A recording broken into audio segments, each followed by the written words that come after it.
Assalamualaikum warahmatullahi wabarakatuh. Perkenalkan, saya Rahmat Radini, mahasiswa UGM Jakarta.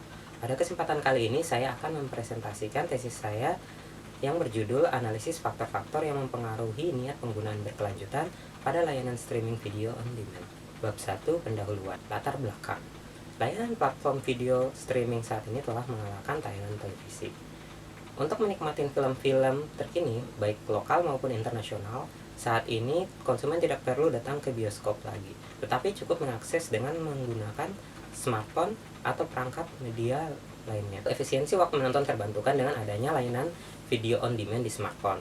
Video on demand didefinisikan sebagai konten video on demand premium over the top yang didistribusikan melalui internet. Ini pada gambar di samping ini memperkirakan pengguna video on demand di dunia pada tahun 2017 sampai 2025. Kalau kita ngelihat pada tahun 2021, di mana pengguna video on demand diperkirakan 1.598 juta pengguna. Video on demand terdiri atas video streaming SVOD, video download IST, dan pay per view TVOD. Nah, selain itu, hasil riset Digital TV Research memperkirakan langganan SVOD global akan meningkat sebesar 519 juta pelanggan antara 2019 sampai 2025 dengan terjadinya peningkatan sebesar 81%. Selain itu, berdasarkan hasil laporan analisis konsumen video online Asia Tenggara, diperkirakan total menit streaming video online mingguan tumbuh sebesar 60% pada 20 Januari hingga 11 April 2020 pada negara-negara Indonesia, Malaysia, Filipina, dan Singapura.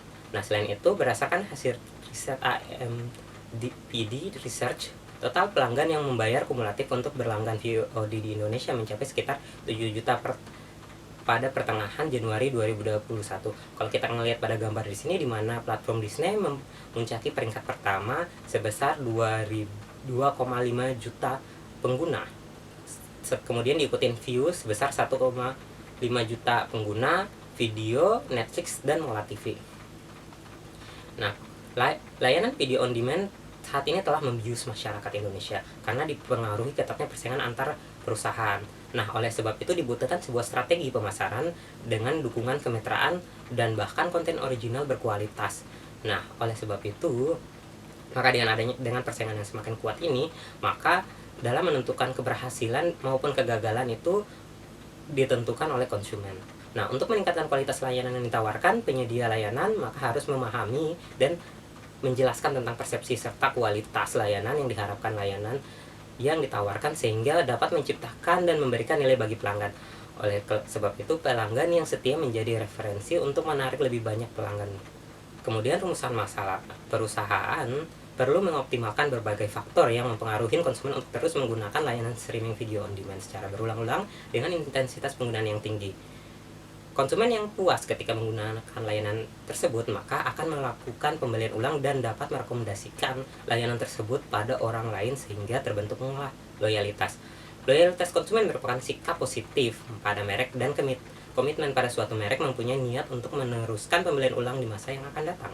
Oleh sebab itu, loyalitas konsumen secara luas diterima sebagai suatu yang membantu bisnis perusahaan.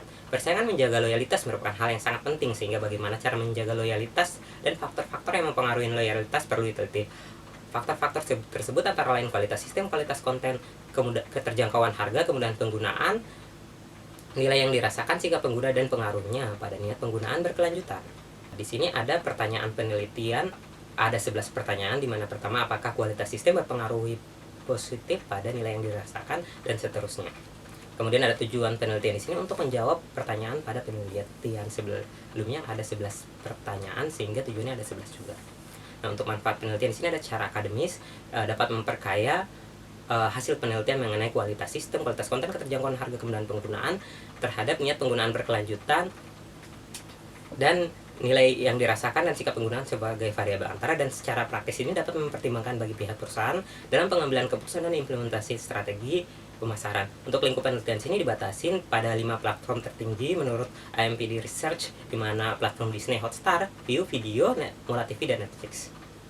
Untuk bab 2, landasan teori. Di sini landasan teori berdasarkan menurut para ahli, di mana ada pengertian mengenai kualitas sistem, kualitas konten, keterjangkauan harga, kemudian penggunaan, nilai yang dirasakan, sikap penggunaan, dan niat penggunaan berkelanjutan. Untuk tinjauan penelitian terdahulu di sini bersumber dari Leo et al. Tahun 2015 mengenai niat penggunaan berkelanjutan pengguna televisi broadband untuk menggunakan, terus ada penelitian sebelumnya berdasarkan Chen dan Xiao tahun 2016 dan Chang tahun 2015. Untuk pengembangan hipotesis dan model penelitian di sini terdapat 11 hipotesis, di mana model di sini merupakan modifikasi yang dikembangkan dari penelitian sebelumnya yang telah dijelaskan sebelumnya. Untuk bab 3, metode penelitian. Nah, untuk jenis penelitian sini menggunakan metode kuantitatif. Untuk variabel di sini ada variabel bebas, di mana variabel independennya itu ada kualitas sistem, kualitas konten, keterjangkauan harga, dan kemudahan penggunaan. Untuk variabel dependennya di sini niat penggunaan berkelanjutan, dan variabel mediasi di sini nilai yang dirasakan dan sikap penggunaan. Untuk populasi di sini merupakan konsumen yang pernah menggunakan dan berlangganan layanan streaming video on demand. Dan untuk sampel di sini sekitar 388 responden yang berusia di atas 17 tahun dan telah menggunakan salah satu dari 5 platform yang telah disebutkan sebelumnya. Untuk teknik pengambilan sampel di sini purpose sampling, sumber datanya itu data primer yang bersumber dari melalui penyebaran kuesioner, dan metode pengumpulan data di sini penyebaran kuesioner secara online melalui Google Form mulai tanggal 27 Februari sampai 12 Maret 2021, sekitar 2 minggu. Untuk operasional variabel di sini ada kualitas sistem, di sini ada 7 alat pengukuran bersumber dari SOSA 2017. Untuk kualitas konten di sini ada 7 pernyataan bersumber dari Jung et al. Keterjangkauan harga ada 5 item pengukuran, kemudahan penggunaan ada 6, nilai yang dirasakan ada 5 item pernyataan, sikap penggunaan ada 7 item pernyataan, dan niat penggunaan berkelanjutan ada 5. Untuk skala pengukuran di sini menggunakan skala Likert, di mana skala 1 sangat tidak setuju sampai skala 5 sangat setuju. Dalam penelitian di sini uji instrumental penelitian ada uji validitas dan uji reliabilitas, analisis deskriptif. Metode analisis data di sini menggunakan SEM dengan PLS, di mana ada uji model fit, prediksi squared, R-squared, dan pengujian hipotesis. Untuk bab 4, hasil penelitian dan pembahasan. Nah, di sini ada karakteristik responden, di mana dapat kita simpulkan majority responden itu yang isi kuesioner itu, di mana ada perempuan sebanyak 63%, untuk usianya itu didominasi oleh milenial sebanyak 74%. Untuk pendidikan terakhir, tamatan universitas S1, S2, atau S3, profesinya itu karyawan swasta. Rata-rata pengeluaran di sini ada di upper middle dan domisili Jakarta Selatan. Untuk layanan streaming yang paling banyak digunakan di sini Netflix, dan media yang digunakan smartphone Android. Untuk frekuensi penggunaan 3-5 kali. Nah, untuk uji validitas konvergen di sini ada loading factor, di mana dari hasil 388 responden dari 7 variabel, di mana terdapat 2 variabel yang nilai loading faktornya di bawah 0,7, sehingga dieliminasi dan perlu dilakukan pengujian ulang, sehingga didapatkanlah untuk kualitas sistem di sini dari tadinya ada 9 item pernyataan, sehingga berkurang 3 jadi 6. Untuk kualitas konten dari 7 berkurang 2 jadi tinggal 5. Dan untuk variabel lainnya aman di atas loading faktornya di atas 0,7. Untuk nilai FVE di sini untuk semua variabel nilai FVE-nya di atas 0,5. Untuk uji kualitas diskriminan Fornell-Likert criterion di sini, ketika variabel itu dikorelasikan dengan variabel itu sendiri mesti lebih besar dibandingkan ketika variabel itu dikorelasikan dengan variabel lain. Nah, kalau kita melihat pada tabel di sini, rata-rata semua variabel jika dikorelasikan dengan variabel itu lebih tinggi dibandingkan ketika dikorelasikan dengan variabel yang lainnya. Nah, untuk uji validitas diskriminan cross-loading factor di sini, ketika variabel itu dikorelasikan dengan masing-masing item pernyataan itu mesti lebih besar jika dibandingkan dengan variabel itu dikorelasikan dengan item pernyataan itu dikorelasikan dengan variabel lainnya. Dan dapat disimpulkan juga di sini nilainya di atas 0,7 semua, maka dapat dikatakan valid. Nah, untuk uji reliabilitas semua variabel di sini di atas 0,7 sehingga dapat dikatakan reliable. Nah, untuk uji analisis statistik deskriptif di sini untuk semua variabel, di mana rata-rata kualitas sistem di sini memiliki kategori yang sangat tinggi sebesar di atas 4,2, yaitu 4,233. Untuk rata-rata kualitas konten sebesar 4,232 sangat tinggi. Rata-rata keterjangkauan harga di mana 3,993 kategori tinggi. Rata-rata kemudahan penggunaan sangat tinggi di sebesar 4,449. Nilai yang dirasakan kategori tinggi 4,155. sikap penggunaan di sini tinggi juga 4,184 dan niat penggunaan berkelanjutan 4,032. Analisis statistik deskriptif bersama dengan karakteristik responden. Nah, untuk jenis kelamin di sini kita dapat melihat rinciannya secara keseluruhan berada di tingkat tinggi dan sangat tinggi. Namun pada tingkat sedang itu ada pada usia 56 sampai 74 tahun, di mana untuk kualitas kontennya itu sebesar 3,4 dan kemudahan penggunaan sebesar 3, nilai yang dirasakan 3 dan sikap penggunaan 3,29. Untuk inner model atau evaluasi model struktural di sini ada uji model fit, di mana kita melihat dari nilai SRMR di mana di bawah mesti 0,08. Sehingga karena SRMR-nya di sini sebesar 0,057, maka model yang digunakan di sini menghindari kesalahan spesifikasi model, sehingga dapat dikatakan model ini fit dengan data. Nah, untuk uji predictive relevance atau Q-score-nya di sini dapat disimpulkan di atas 0, sehingga dapat disimpulkan memiliki validitas prediktif yang baik dengan nilai observasi yang baik karena bernilai lebih dari 0, dan semua kategori berada pada kategori besar karena di atas 0,35. Untuk uji R-square di sini, nilai yang dirasakan di sini memiliki R-square sebesar 0,681, yaitu dapat disimpulkan 68,1% dipengaruhi oleh kualitas sistem, kualitas konten, keterjangkauan harga, kemudahan penggunaan, dan 31,9% dipengaruhi oleh variabel lainnya yang tidak ada dalam penelitian ini. Untuk sikap penggunaan pun memiliki nilai R-square sebesar 0,624, yaitu sebesar 62,4% dipengaruhi oleh kualitas sistem, kualitas konten, keterjangkauan harga, nilai yang dirasakan, sedangkan 37,6% dipengaruhi oleh variabel lainnya. Begitupun niat penggunaan sebesar 48,6% dipengaruhi oleh nilai yang dirasakan dan sikap penggunaan, sedangkan 51,4% dipengaruhi oleh variabel lainnya. Untuk pengujian hipotesis di sini, dari 11 hipotesis terdapat 10 hipotesis yang terdukung, dan namun ada satu hipotesis yang tidak terdukung, di mana kemudahan penggunaan tidak berpengaruh pada sikap penggunaan karena nilai p-value-nya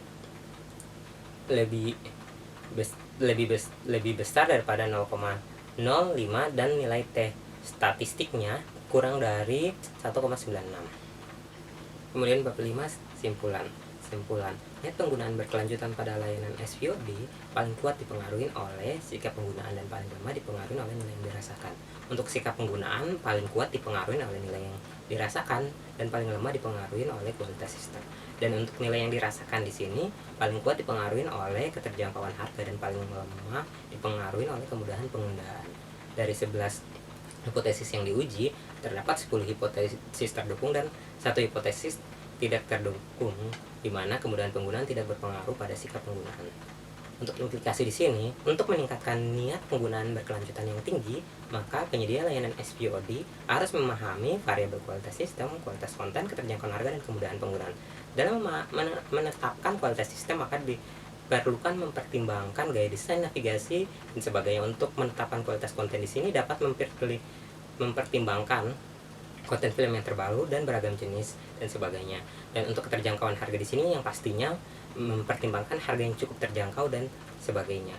Dan untuk kemudahan penggunaan di sini dapat mempertimbangkan penggunaan yang mudah dan dapat digunakan untuk penonton film pada semua perangkat dan sebagainya. Nah, untuk keterbatasan penelitian sini, di mana pertama, penelitian ini hanya menggunakan pendekatan kuantitatif yang menggunakan kuesioner. Sarannya sebaiknya dilanjutkan dengan melakukan penelitian kualitatif untuk memperoleh beragam informasi penting, karena dengan menggunakan penelitian kualitatif maka kita dapat menggunakan misalnya melalui IDI atau FGD Focus Group Discussion, sehingga kita dapat berbagai verbatim dari responden yang bisa menjadi bahan evaluasi yang dapat dipertimbangkan. Nah, kemudian untuk keterbatasan kedua menggunakan analisis cross sectional. Namun sarannya di sini penelitian selanjutnya dapat mengamati temuan dengan menggunakan analisis longitudinal, di mana pengamatan perilaku selama periode waktu yang lama dan dapat memvalidasi transisi niat penggunaan berkelanjutan. Kemudian ketiga ada keterbatasan menganalisis pengguna dari 5 layanan streaming video on demand seperti Disney, Viu, Video, Netflix, dan Mola. Nah, selanjutnya itu dapat menambah platform seperti WeTV, iFlix, HBO Premiere, dan sebagainya. Dan persebaran usia responden dan pengguna layanan SVOD tidak merata. Nah, untuk sarannya, penelitian selanjutnya menggunakan jumlah responden yang lebih banyak lagi. Dan keterbatasan kelima variabelnya itu hanya menguji kualitas sistem, kualitas konten, keterjangkauan harga, kemudahan penggunaan, sikap penggunaan, nilai yang dirasakan pada niat penggunaan berkelanjutan, dan tidak menguji efek moderasi. Nah, sarannya melengkapi model konseptual dengan melibatkan variabel tambahan, misalnya kepuasan dan sebagainya, dan mempertimbangkan variabel moderasi. Sekian presentasi dari saya, terima kasih.